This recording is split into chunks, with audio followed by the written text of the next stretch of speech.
مجسم قد زیبائے محمد، ہے نور مجسم قد زیبائے محمد، آنکھوں پہ بٹھا لوں جو نظر آئے محمد، آنکھوں پہ بٹھا لوں جو نظر آئے محمد، دامن میں چھپا لو مجھے کملی میں چھپا لو، دامن میں چھپا لو مجھے کملی میں چھپا لو، پردہ میرے عیبوں کا نہ کھل جائے محمد، پردہ میرے عیبوں کا نہ کھل جائے محمد، اے نور مجسم قد زیبائے محمد، چیکا قرآن صاف پڑھا کلمہ طیب، ابو جہل نہ لایا مگر ایمان محمد، اے نور مجسم قد زیبائے محمد، فردوس میں گلدست لیے پھرتی تھی حوریں،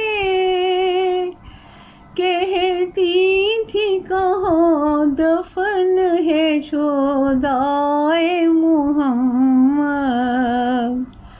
کہتی تھی کہاں دفن ہے شہدائے محمد، ہے نور مجسم قد زیبائے محمد، آنکھوں پہ بٹھا لوں جو نظر آئے محمد۔ یہ نعت مجھے بہت ہی پسند ہے، اتنی پسند ہے کہ میں بتا ہی نہیں سکتی ہوں۔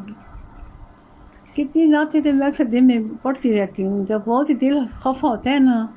آپ سے بھی یہی گزارش ہے کہ جب دل میں کوئی پریشانی آ جائے تو آپ نعتیں پڑھنے شروع کر دیں، اور انتہائی جذبے سے، دل سے، محبت سے، پھر دیکھیں آپ کا دماغ بالکل ہلکا پھلکا ہو جائے گا، اور دل پہ ایک عجیب طرح کی روحانی کیفیت طاری ہو جاتی ہے۔ یہی لگتا ہے کہ جیسے ابھی مدینے سے واپس آ رہے ہیں، ابھی بھی واپس آئے ہیں، اور آپ کا وقت بھی اچھا گزر جائے گا، اور جتنی ٹینشن پریشانی آپ ایک بار کر کے دیکھیں ذرا، اکیلے میں اونچی اونچی آواز نہ جب پڑھیں تو دل سے پڑھیں، اس کا آواز کا اتنا اثر ہوتا ہے، زمین آسمان ہر چیز سنتی ہے نعتیں، اللہ کا ذکر جہاں بھی ہوتا ہے، جو اللہ تعالیٰ نے مخلوق بنائی وہ بھی سنتی ہے، وہ سارا ماحول پہ ایک عجیب طرح کا نور طاری ہوتا ہے، اور عجیب کا دل میں اثر آتے ہیں۔ اور دنیا کی باتیں، دنیا میں انسان زندہ رہتا ہے، کچھ کھانا پینا بھی چلتا ہے، کچھ چیزیں دماغ کے لیے، صحت کے لیے بہت ضروری ہیں۔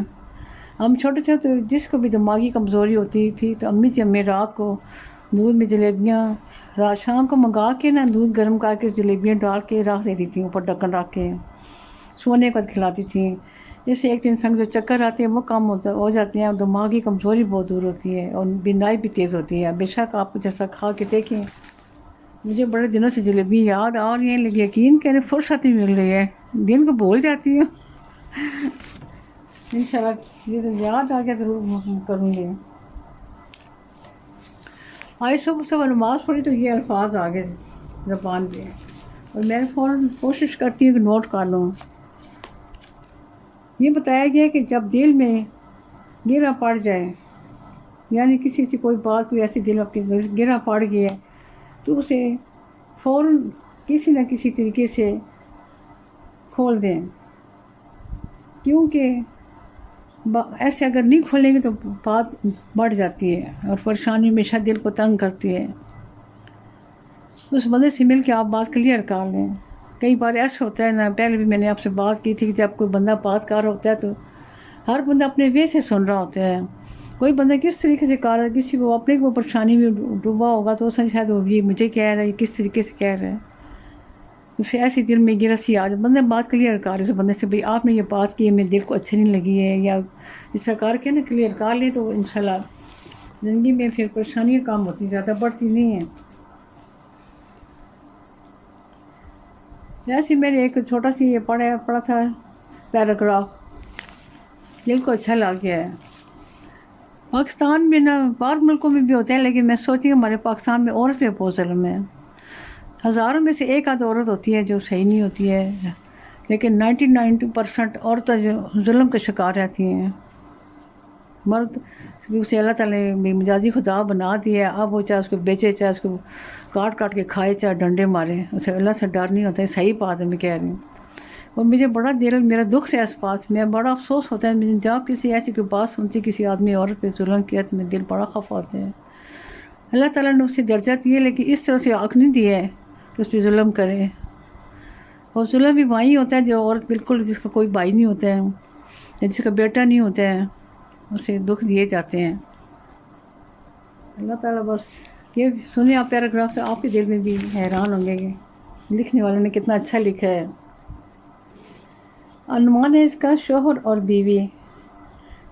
ماں کہتی ہے کہ شوہر کے ارادے کتابوں میں تھوڑی لکھے ہوتے ہیں، کب ہاتھ تھام لے اور کب چھوڑ دے، لیکن میں کہتی ہوں ارادے تو عورتوں کے بھی کہیں نہیں لکھے ہوتے۔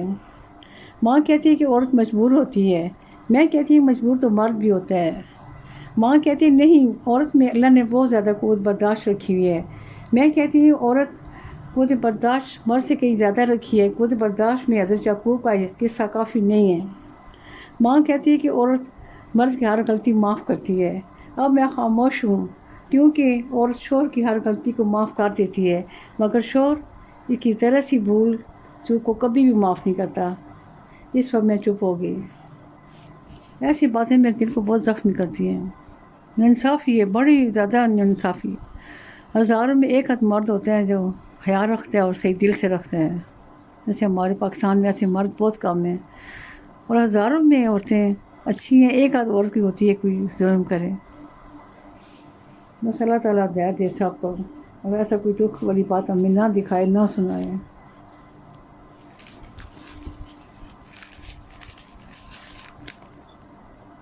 اب تھوڑا ہنسی کی بات ہو جائے۔ زندگی میں بیٹا ہنسنا بھی بہت ضروری ہے۔ دکھ تو چلتے ہی رہتے ہیں، زندگی گزرتی رہتی ہے، کسی بات پہ کبھی ہنس لیں، دل کا بوجھ ہلکا ہوتا ہے۔ رونا اور ہنسنا یہ زندگی کا حصہ ہے۔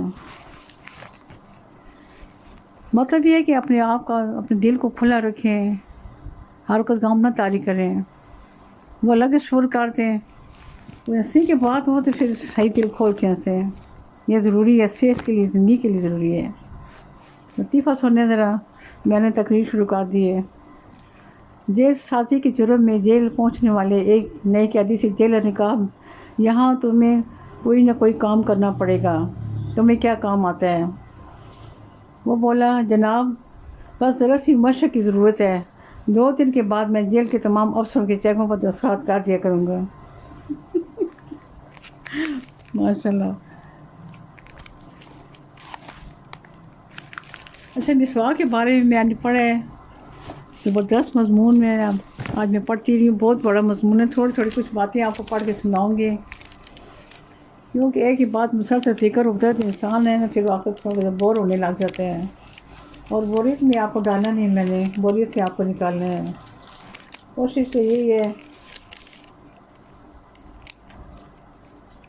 اب ایک اور اچھی سی بات سامنے آ گئی، یہ بھی آپ سن لیں۔ اب مسواک کی بات میں کرتی یہ سننے کے بھائی، رحمت پروردگار، کشتی ہچکولے کھاری ہو تو اللہ تعالیٰ کی رحمت کو پکارا جاتا ہے، جب کشتی کنارے لگ جائے تو اپنی قوت بازو کے قصیدے کہے جاتے ہیں، بہت کم ایسے انسان ہیں جو اپنے حاصل کو رحمت پروردگار سمجھتے ہیں.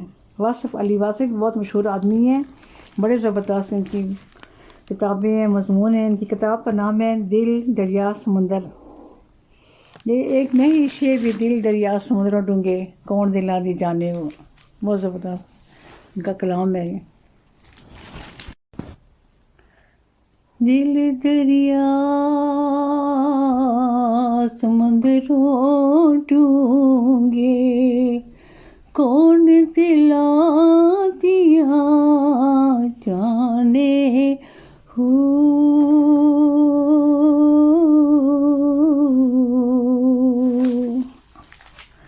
والدہ کم پانی دینا پر مشکا پاوے ہو،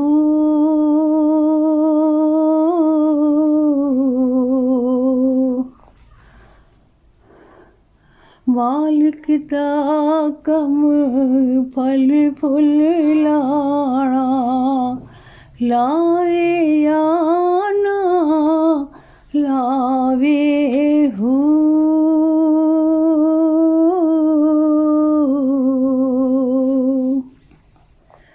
دشمن مرے تے خوشی نہ کریے آپے بھی مر جانا ہو،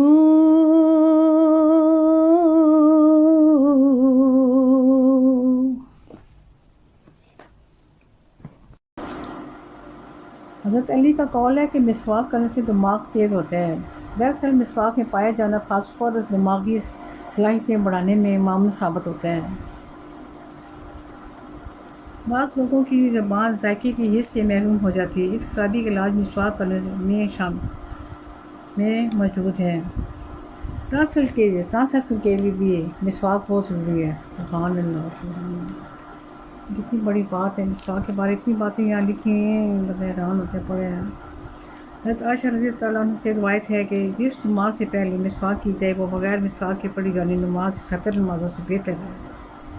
مسواک کرنے سے نہ صرف دہن کی صفائی ہوتی ہے اور دانت چمکتے ہیں، بلکہ پیٹ کی کئی بیماریاں ختم ہو جاتی ہیں. ان دانتوں اور پیپ زیادہ مسوڑوں میں لگی غلاظت اگر غذا کے ساتھ معدے میں چلی جائے تو اسے بیمار کر دیتی ہے. تب معدہ غذا ہضم کرنے سے بھی تکلیف محسوس کرتا ہے.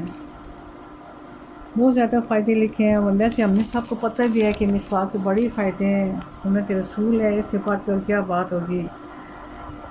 کوشش کریں کہ مسواک کو زندگی میں شامل کر لیں. کئی باتوں کا ہمیں بہت دیر سے پتہ چلا، لیکن جب بھی پتہ چل جائے تو کوشش کریں کہ آپ کر لیں گے، اپنی زندگی میں حصہ بنا لیں. تو فائدے تو ہے ہی ہے زیادہ، اور ثواب بھی ملے گا اس سے. بڑے زیادہ بتایا، دماغ بھی تیز ہوتے ہیں، نظر تیز ہوتی ہے، یہاں تک بیماریاں کم ہو جاتی ہیں. اس سے بڑھ کے اور کیا ہمیں چاہیے، اور اتنی آسانی سے مل جاتی ہے، اتنی مہنگی بھی نہیں ہے. ہم کتنے قیمتی پیسٹ استعمال کرتے ہیں، چاہے ان کا فائدہ ہو نہ ہو.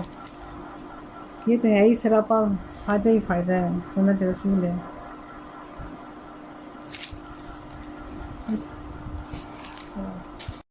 اچھا، نماز کے بارے میں بہت زبردست مضمون بہت بڑا ہے. میں تھوڑا روزانہ آپ کو سنایا کروں گی ایک ایک پیراگراف. قاسم علی شاہ صاحب بہت مشہور ہیں، اتنی آسان اور سادہ زبان میں لکھ رہے ہیں کہ ہر بندہ پڑھ کے سمجھ سکتا ہے، اور اتنا زبردست ہے کہ بس آپ ہی سنیں گے تو حیران ہو جائیں گے. شروع کرتی ہوں یہاں سے.